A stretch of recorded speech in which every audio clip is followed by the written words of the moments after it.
Nataka niwaambie commissioners wa Iebc. The commissioners of Iebc must know that they have a solemn duty to preside over an election. We want the election to be free and fair. As Kenya Kwanza, we are not looking for any favors.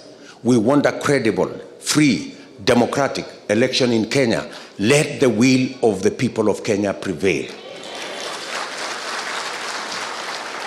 And I want to repeat to my friend, the President of Kenya, Mr. President, please do not allow this country to go down the drain in your hands. Do not allow the police to be used to manipulate the election, to intimidate the Iebc, to cause confusion.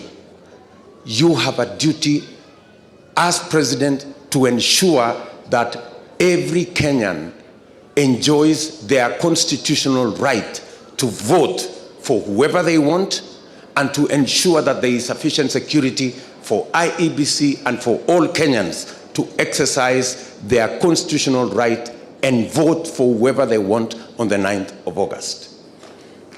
Mr. President, the games that are going on at the moment around Iebc, what the police is doing to undermine the work of the Iebc and to attempt to manipulate the outcome of this election, it doesn't augur well for Kenya.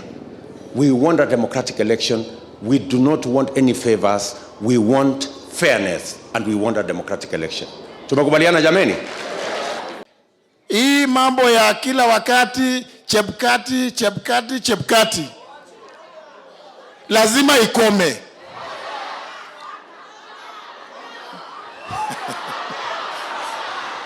Nitoe order. Hii lazima ikome. Tunajua kuna jama kutoka kwa Azimio kwamba wiki inayokuja kila siku kutakuwa na mambo ya kujaribu kumharibia jina Chebukati. Tunataka kutoa amri na onyo leo. Hizo jama lazima zikome. Mtu ya kwenda nyumbani tarehe 9 lazima